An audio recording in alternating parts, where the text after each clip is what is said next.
pressure, but this is it. We're going for gold.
This is it. You only got one shot.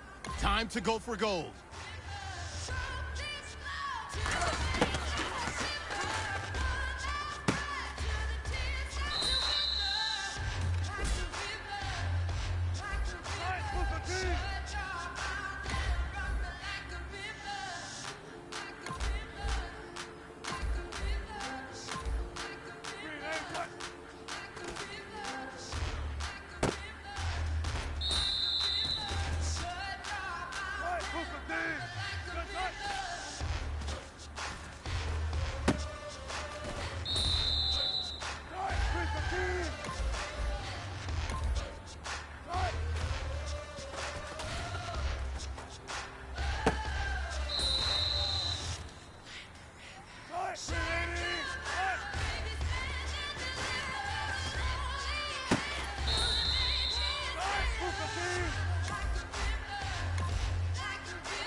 This is it. We're going for gold.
Flip the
opportunity. Let's go for gold.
All right, strap them up. Pull up your big boy britches. This is for gold.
All up in my face, you're not from the clique. Give me space, we might rob it. Most say that, baby, they don't love the clique. I thought they love you when you make it. This some mother. Yeah, this some mother. Friends and business don't mix, so I'm brotherless. Tryna get back close, hit them with the stiff. Gears I shift, make sure they feel the drift. Just cop the Benz, oh, with the tint. You should know, cause in every song I said, yeah, in every song I said, I'm just proud of my accomplishments. I'm a 400, I don't care at all. Have a head on. Heard you talking about I'm real, I'm fraud. Your kids and broad, they straight, you shouldn't care at all. Please tell me why you always leave. Why you wait? Please tell me why you always leave. Please tell me why you always leave. Why you wait? Please tell me why you always leave. Please tell me why you always leave. Why you wait? Please tell me why you always leave. Please tell me why you always leave. Why you wait? Please tell me why you always leave. Yeah, 104 times how it go down. Slaps on deck for the whole town. On mamas, man, I did it with my own sound. And I got my own city that I hold down. Hello, everyone. I'm Larry Ridley. You're tuned into the NFL on EA Sports. There will be plenty of pressure on a pair of safeties who will be counted on to make some big plays. It's McCourty's Patriots going up against Thomas's Seahawks. And with that, we'll send you up to the Pacific Northwest and CenturyLink Field in Seattle, home of the Twins. We'll welcome in our broadcast team of Brandon Godden and Charles Davis. Thank you very much, Larry. We are here on a beautiful afternoon for football. Coming up is a rematch of that memorable Super Bowl 49 between the New England Patriots and the Seattle Seahawks.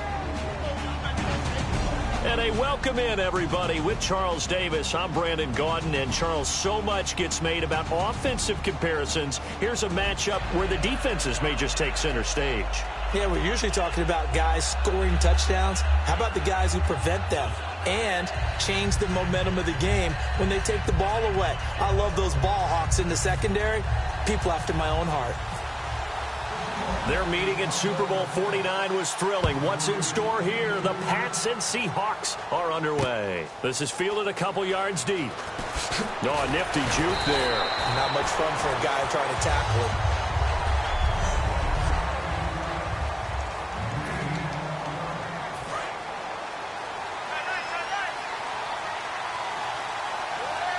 They come out here in the eye. Now a first carry for LeGarrette Blount. And he got blown up on that play. Back at the 20. It's a loss of 2 there, bringing up second down. Michael Bennett's versatility, being able to play any position along the defensive front, allows him to make those types of plays. He finds good matchups and gets into the offensive backfield. And there it works for a tackle for loss. Brady now to throw. Wide open, Gronkowski. They call it a gain of 19, and it moves the chains.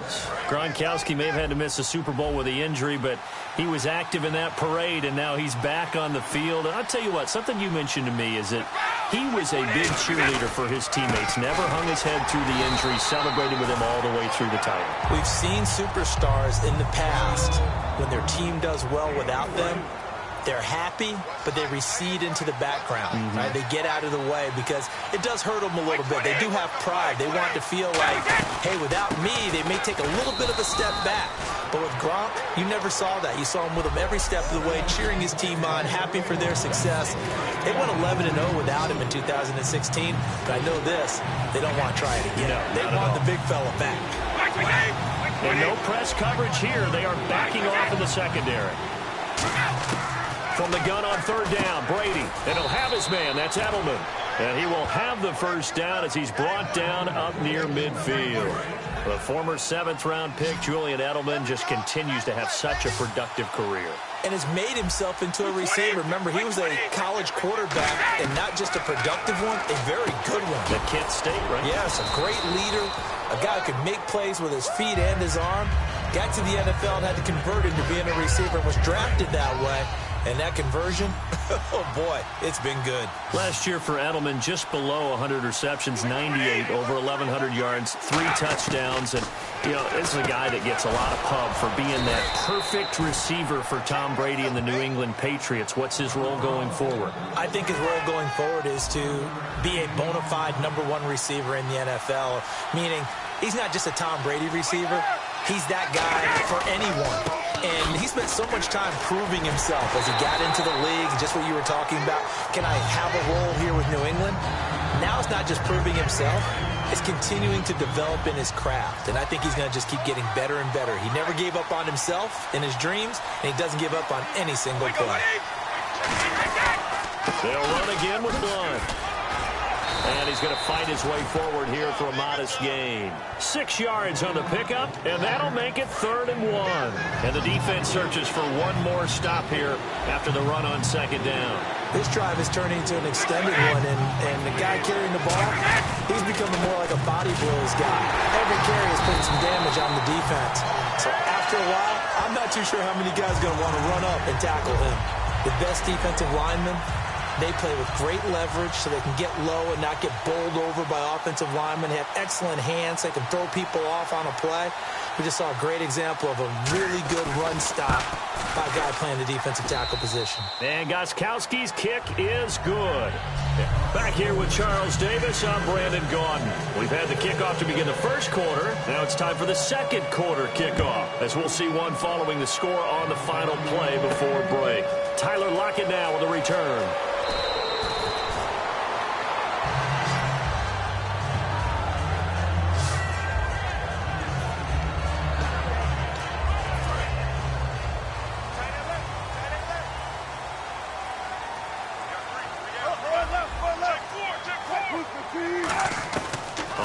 1st and 10. It's Wilson. And this is caught. It's Jimmy Graham. Give him 9 there on the first down completion. You know, Charles, for Graham, so much concern early in the season about whether he'd be ready to play this year, what would happen recovering from the tendon. Not only was he ready, he played every game this season for Seattle. And it wasn't just the injury concern with Jimmy Graham. It's how Seattle runs their offense. Remember, when he was in New Orleans, he could expect a ton of passes to come his way. But in Seattle, that number was going to be reduced. Would he be able to maximize what they were going to throw in his direction? And he certainly did this year, 65 catches. 65 catches, just shy of 1,000 yards, 6 touchdowns, too.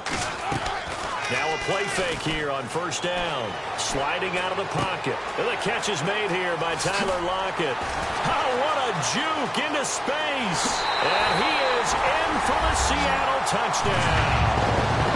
Tyler Lockett, 64 yards. And the Seahawks have taken the lead. Good pass, clean catch, and a house call there on the fly route. And not that much room to operate. So that tells you about his acceleration. We always talk about being able to go from 0 to 60 real fast. It took him less time than that to get to top speed and complete that play. And this is up and good to make it 7-3. Scoring summary, 3-play drive. And it all culminates with a Seattle score. Hauschka now to send this one away following the score. This will be fielded on the back line of the end zone. And no run back here. This will be a touchback, and it comes out to the 25-yard line. Okay, partners, New England comes out here to take the field on offense. This is such an interesting story, how they've been able to do it year after year after year. Guys talk about parity in the NFL. Well, New England has kind of transcended that parity, and they've done it with guys that you don't normally think of as household names. The parts keep changing for New England. That's the amazing part on offense, all right? Offensive linemen change, receivers change, running backs change.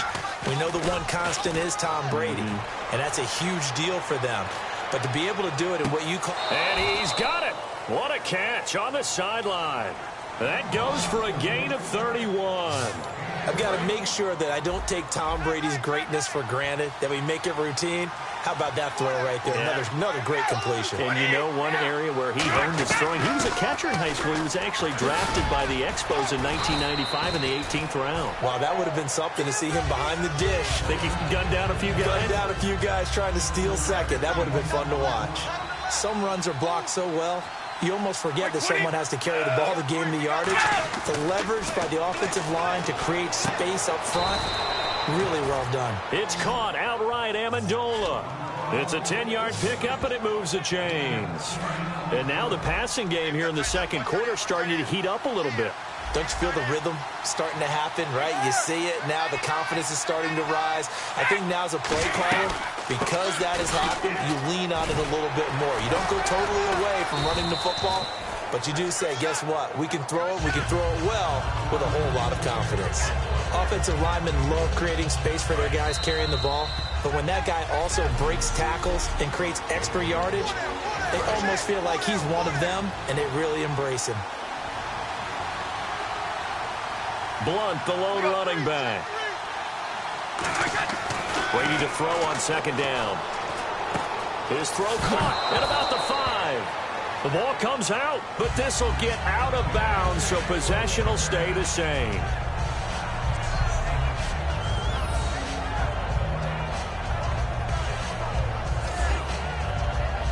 The Seahawks offense now, they get set to go back to work. And they will simply, Charles, be looking to duplicate what they did last drive when they were able to push it in for 6. And they hope it'll be that easy, right? To be able to take exactly what happened before, replicate it. They may have to make a few additional changes along the way because I'm sure the defense will make some adjustments, but they've got to have great confidence having scored the last time out. Second down and 4.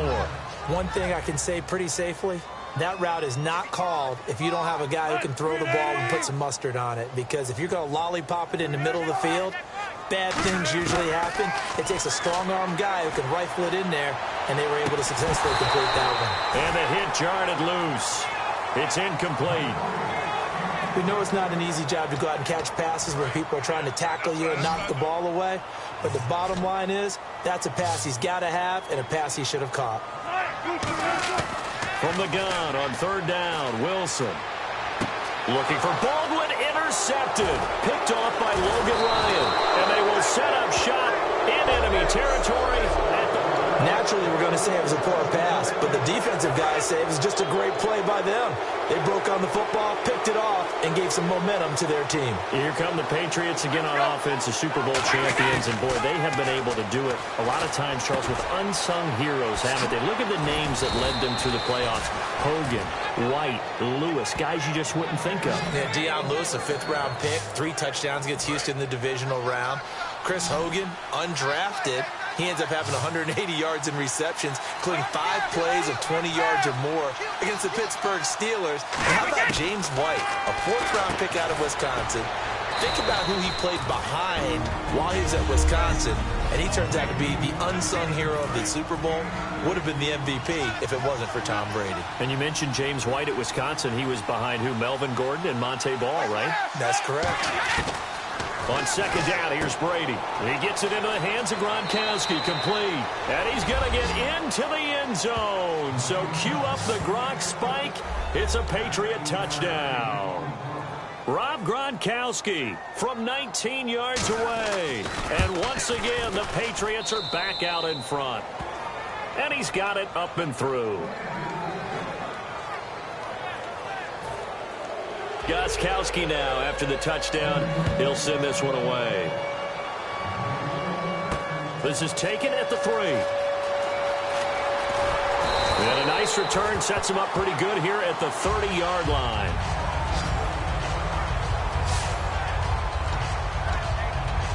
The Seahawks offense now, they get ready to head back onto the field. And what do you think goes on here in this situation? If you got the football, you're trailing, you're back in your own territory with just a little time. Do you try something? You're thinking about jump-starting your team, right? You just mentioned it. They're down. They're trying to get back into the game. But you got to figure, if something goes wrong, you may have put yourself in a spot where you may not be able to come back in the second half. Managing risk is a big decision here. Now it's Wilson. It's caught on the left side by Kurz.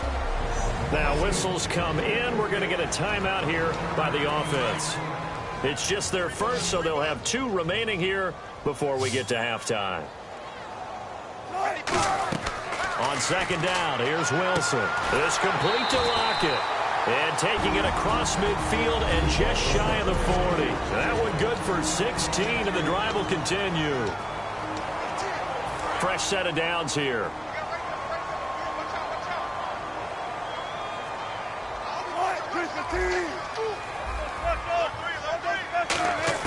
On first down, Wilson. He couldn't quite hold it. Got hit. Ball pops out. Incomplete. Second down following the incompletion.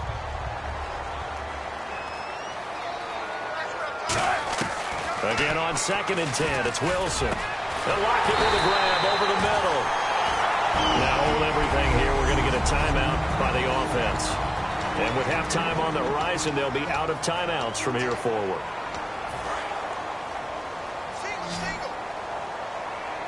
They come out 5 wide, 3 of them to the right side. From the red zone now, here's Wilson on first down. Oh, he had 6 points in his hands there. Couldn't hang on. Second down.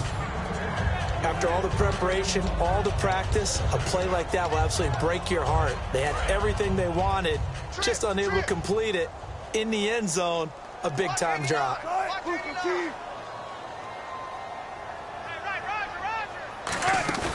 Final play of the half, it's Wilson. And he gets it into the end zone with no time left in the second quarter as they take the lead. So instead of trailing into the lockers, they grab the lead with the clock reading all zeros before intermission. I would love to go into the locker room with them because right now they're riding a nice wave. Hey, you. Yeah, you. John, why'd you skip Larry's halftime? I'm just kidding. I don't know who you are.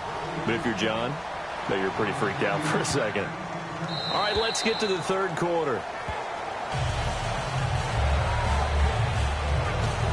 Here come the Seahawks now, set to take over on offense. They have the lead. Now they'll be looking to extend that lead. And this is where I enjoy talking about one of my favorite subjects, tendency breakers, or counters as I also like to call them.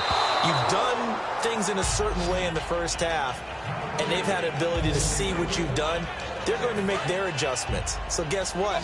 You adjust yourself and try and stay ahead of the pace because you are looking for some separation in this ball game. The adjustment to the adjustment. Without a doubt. Show him one thing, hit him with something else. He's got a man complete. It's a big hook up there. Wilson to Baldwin. And even 40 yards.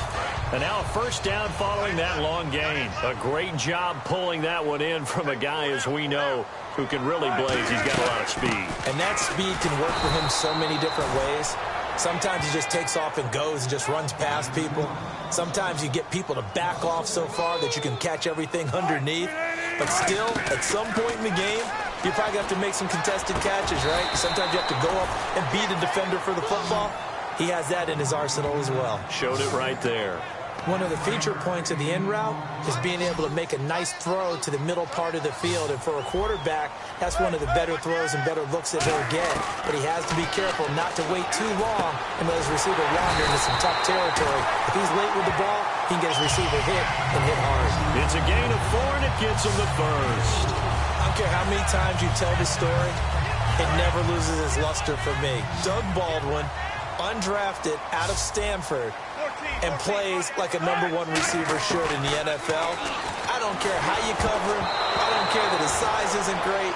He's the one that typically comes up with the football. Absolutely. His roots go all the way back to Gulf Breeze, Florida, where he's from, right on the water near Pensacola, and then, of course, to Stanford, and, boy, he's been good.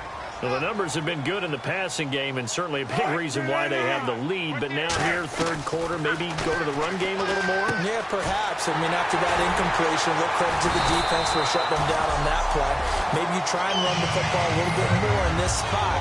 But they have to feel good about how they've been throwing it overall. And there's another completion to the tight end. And let's face it, it is hard to overthrow a 6'6" target. It is indeed. Quarterbacks like their speed guys. They like that huge 6'6" target. He rifles one that's intercepted. And now off to the races down the right side. Devin McCourty picks it off. And a great return as he gets this all the way down close to the 30-yard line. Oh, Charles, after that interception in the Super Bowl from the 1-yard line, I thought Pete Carroll would run it inside the 5 every time. Sometimes I wonder if maybe Pete did want to run it inside the 5. But Russell Wilson, you know he's such a competitor that he doesn't want that interception to stand, that maybe he wanted to be in that spot and say, hold it a second, I can throw a touchdown pass. Instead, he's victimized again. Tough day, tough sledding right there, and it's been that way the entire game. Not a whole lot of room to ramble for him. Yeah, you're right. It's been that way all afternoon. Didn't get a whole lot better there. LeGarrette Blount was the intended target, and it's third down. Let's face it, you can run the route tree as many times as you want, get in sync, practice it, do all those things. But once you get to game speed, it doesn't always time up quite that well. That one goes incomplete. Looking for Gronkowski, and he's got him complete. And he's able to pick up the first down before he's tackled right at the 10. Ah, yes, Brady to Gronk. You think these two are in sync? Without a doubt. And look, they both understand what they can do for each other. Gronk knows if he gets open, the ball's going to be there. And Tom Brady knows what a great security blanket Gronk is. When all else fails, you find big 87. That's going to go as a loss of 2, and it'll be second down. And yet again, this run game just continues to be completely shut off. Completely stymied. I mean, they're trying to get some consistency, trying to find places to roam. They just haven't been there throughout this game.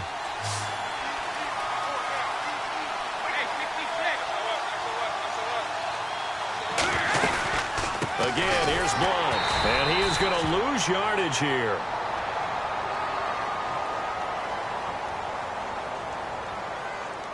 Personal foul, face mask, defense. And I know it's hard in live action, but you've got to keep your hands away from the face. That's a 15-yard penalty. You work on it all the time, making sure your target area is lower and trying to keep your hands away from the face mask so you don't get the big penalty. Now Brady, and he'll take it into the end zone for a Patriot touchdown. Julian Edelman, a 7-yard touchdown grab. And the Patriots have retaken the lead. As a former DB, you might not like to see that, but from a wide receiver's perspective, those are the plays they dream of. Correct on both counts, all right? Because once he took off, I mean, let's face it, that should have been done in Big Sky country. Aren't any speed limits out there? And off he went. Glad I wasn't the one trying to chase him. Lockett the return. And a nice return sets him up pretty good here at the 30-yard line. Here's Russell Wilson and the Seahawk offense now getting set to go again. And right now, probably just one thing in his mind, it's getting back to the hot start because he's really faded. And ordinarily when that happens, the quarterback, as you know, is usually the leader of the squad. Now there's probably a silent camaraderie that comes around him saying, hey, guess what? We got you. Don't worry about it. Let's go, big fella. Because they know more times than not, he tends to pick things up, and they tend to play well. Well, you mind if we go off topic for a second? No, you know I like to do that randomly. AFC playoff contenders for this year that didn't make it. And now look at this. Big gain, but a fumble. And it's picked up by the Patriots. And they will take over possession of the football at their 42-yard line.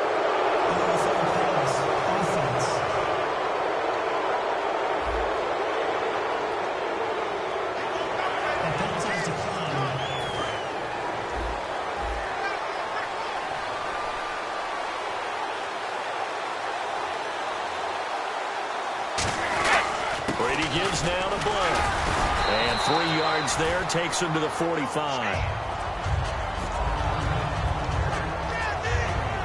Some of the most unselfish players on any football team, defensive tackles, because we ask them to just eat up blocks and allow other people to make tackles. And when he can make a play himself, as we just saw there, that's a big day. Here's Brady, and incomplete there. A nice hit, jars the ball free, and brings up third down. Incomplete pass on second down. Let's see what the offense draws up here on third. Looked like they had an opportunity for a big play across the middle, but he didn't have the concentration or the focus necessary and dropped it before he could haul it in. Amendola catching it left side. It's a gain of 5, and that's going to bring up a fourth down. Back now in Seattle, Washington. It's been a very hotly contested game to this point. Just a field goal separating these two teams as we get set for the fourth quarter.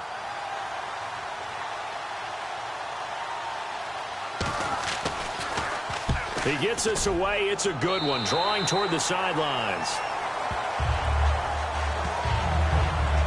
Seattle now ready to march out of the field. And a fumble last time. Ball security. Talk about it all the time in the National Football League. They've got to be better at it on this drive. Don't you think that when every team gets together for the first time, I don't care if it's OTAs, mini camps, first day of camp in the regular season, ball security comes up about, what, the second sentence of the coach's address? And those are so many drills focus on that. All the time, and they do drills to make it even tougher to simulate game situations. Doesn't always work out, though. Throwing now, Wilson on first down. Oh, he's got a man wide open, complete. And a nice gain of 21 yards. They like going to him in the slot. He catches another one. I think this comes under the heading of, until they stop him, why not go back to him? He has something going really well. Great working relationship with the guy throwing the ball, and they keep making the connection. It's caught on the left side by Kurz. They get 25 yards out of that one. And the Seahawks are going to have a first and goal. And with that last play, he's now up over that 300-yard mark. And in today's NFL, it almost feels routine. And I hate that when you talk about a 300-yard passing game. To me, 300 yards still signifies excellence, and he's achieved that in this performance. A good run of 6 yards there gets him closer to the goal line with second down coming up. And once again, leverage wins. The offensive line, lower than the defensive front. They moved them and found some good space for the guy carrying the ball. Now Wilson on second down. Dancing to his left. That's caught at the 1. And he will score. Touchdown, Seattle. Doug Baldwin, his second touchdown of the afternoon. And the Seahawks have taken the lead here in the fourth. It's up and good to make it 21-17. And that score gives us our 6th lead change of the game. Are we back on the playground on the seesaw? A little seesaw battle, yeah. Up and down, up and down. What a game we've watched here. It's been fun. On the return now, here's Keyshawn Martin. And he'll take this up past the 20 and down at the 22-yard line. And now out come the Patriots. And a tight game after punting last time. See if they can get something going on this drive. As they head to the field now, with the game this close, you've got to feel there's a sense of urgency for them going on offense right now. But they have to do it without letting panic creep in and affect their play. Now it's 2nd and 7. I'm going to show my age here a little bit. We used to talk about running backs catching the ball as safety valves. Nowadays, they're a big part of the passing offense. Quit acting like you're so old. You're only 65. Looking for his all-pro tight end, Rob Gronkowski, and it's 3rd down. And the offense looking to pick up the first down after the 2nd down incompletion. Well, we're not playing 3 yards in the Clive Dust football anymore. I got to get why those old-school coaches sometimes didn't want to throw the football. Because if it's popped up in the air, it almost turns into slow motion, and both sides trying to get to the football, and you're holding your breath wondering whether it's going to go good or bad for your team. They slot Gronkowski outright. On 1st down, Brady. And he'll toss this one incomplete. Seeing no options, he throws it away. I hope I don't sound too rah-rah on that one, but that's the exact right throw. Either your receiver gets it or no one gets it. Give him a lot of credit for being really precise with it. Got rid of it. No one got it. Looking back to the air on 2nd down. It's Brady. Over the middle, it's Amendola. And they're able to get this one down to the 25. They give him a gain of 38. We just saw him hit a big play there on a deep post. And most of the time, the post isn't available because usually you have defenders in the middle of the field. But if you throw enough curls and crossing routes and underneath routes, I know from experience, they get tired of watching those balls get caught. They start to creep up a little bit, and that's when you can hit them big over the top. Give him 9 there on the 1st down completion. Seeing that play and understand just how tough it is to cover tight ends, especially the ones running around the NFL nowadays, makes me glad I didn't make it in that league. I would have had a really difficult time. But now you get to sit up here with me. Yeah, and that's fun, isn't it? And what a really nice game right there on 1st down for them. Brings up a nice 2nd down for them. They'll run it now out of the gun. And he is going to lose yardage here. He lost 2 there, and it's 3rd down. A nickel look by Seattle on 3rd down. Yep, 5 defensive backs now. Can't find anyone open. And probably the wise decision there. No one open. He just throws it away. And that keeps the field goal on the table as it's 4th down. Down 4 late. Got to go for it here on 4th down. Gronkowski, slot left. Now Brady got to have this one. And, a crusher there as it's... And now nothing but green ahead of him. Picked off by the Pro Bowl safety Cam Chancellor. And he will take this one home. It's a touchdown. So they go on 4th down. Not only do they not get it, it turns into 6 points the other way. Disastrous. And many people think you should just go ahead and knock it down in that situation. Turn it over for the offense. But I had a defensive coordinator recently tell me, we see that as a passive play. We don't do that anymore. We want the ball in our hands, and we want to head the other way. Probably also instinct a lot of times. If you see a lot of green grass ahead of you, go ahead and grab it. It's the exact right play to do. That's knowing when to break the rules and when to make a play that maybe you hadn't been taught. And he'll get it up past the 20 to the 22-yard line. And the Patriots gearing up to go now. And last time, decent field position through the pick 6. Obviously costly. But they can't afford to just bunker in now. All right? Good field position means go ahead and attack on offense. Try and press the advantage a little bit. They just have to be better with the football on this possession. So that didn't bother you too much last time? No, because it's exactly what you're supposed to do. You can't have good field position and not try to take advantage of it. Sometimes the defense makes a good play, too. The veteran Nate Washington, the man he was looking for. And that'll bring up 2nd down. There are a good number of coaches that any time they call an in route are really worried about the play because there's so much traffic ordinarily that the ball has to get through to get to the receiver. And on that play, it was batted down. To throw, it's Brady. Throwing left side, he's got Gronk. Complete. It's a pickup of 16 there, and it'll lead to a new set of downs. And the offense moving quickly to the line. Throwing on first down is Brady. Wide open receiver, complete. That one goes for 13 yards, and it moves the sticks. Brady now on first down. And he just gets rid of it. Throws it away. A wise move there. Looked like nobody open. Now second down. So 2nd and 10 here.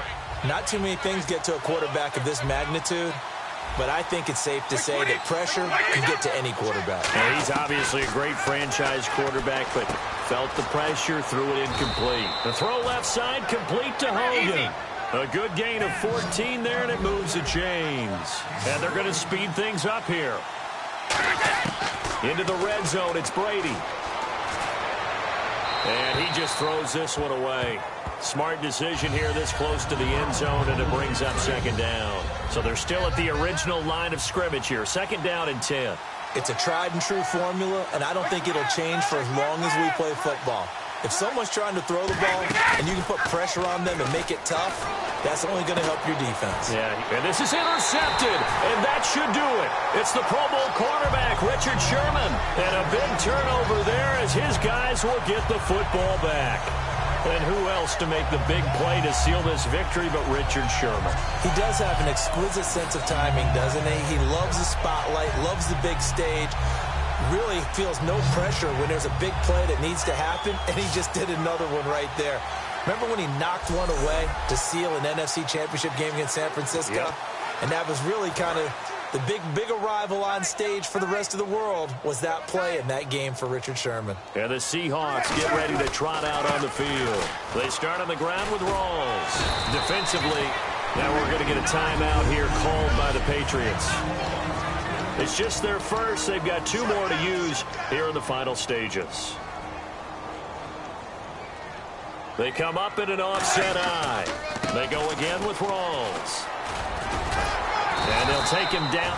Now whistles blow, and the Patriots are going to take another timeout. So a defensive timeout, chance to regather, regroup, and get set as we resume action.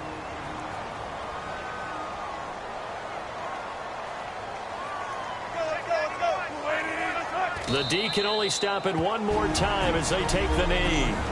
So the defense had a chance to catch their breath, and now they're back out and ready.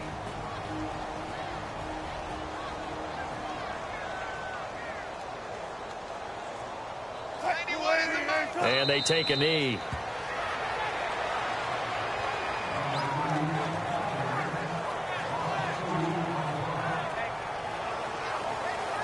Charles, in this one, I think...